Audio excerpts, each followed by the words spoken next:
আসসালামু আলাইকুম বন্ধুরা, আশা করি সবাই ভালো আছেন, সুস্থ আছেন। বন্ধুরা, আপনাদের মাঝে কিন্তু আজকে আবার একটি নতুন ভিডিও নিয়ে আসলাম। বন্ধুরা, দেখতেই পারতেছেন এটি কিন্তু একটি সবজি গাছ। তো বন্ধুরা, সবজি গাছও ধরা চলে বা শোলা গাছ ধরলেও কিন্তু ভুল না। তো বন্ধুরা, এই গাছগুলো কিন্তু পাট শাক। তো বন্ধুরা, পাট শাক বা পাট গাছ বলে থাকি আমরা।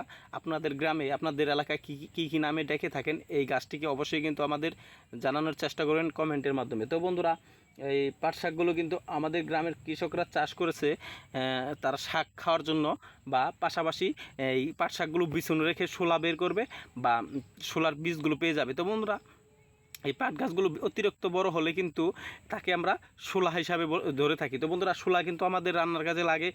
আপনারা কিন্তু বুঝতেই পারতেছেন রান্নার কাজে কি কাজে লাগতে পারে। তো বন্ধুরা, এই শোলার ব্যবহার কিন্তু আমাদের জন্য অনেকটাই ভালো। তো বন্ধুরা, আর এই শোলার উপরে কিন্তু পাটগুলো থাকে। এই পাটগুলো কিন্তু আমরা পানিতে জাগ দিয়ে রেখে তারপরে কিন্তু হালকা পরিমাণের এর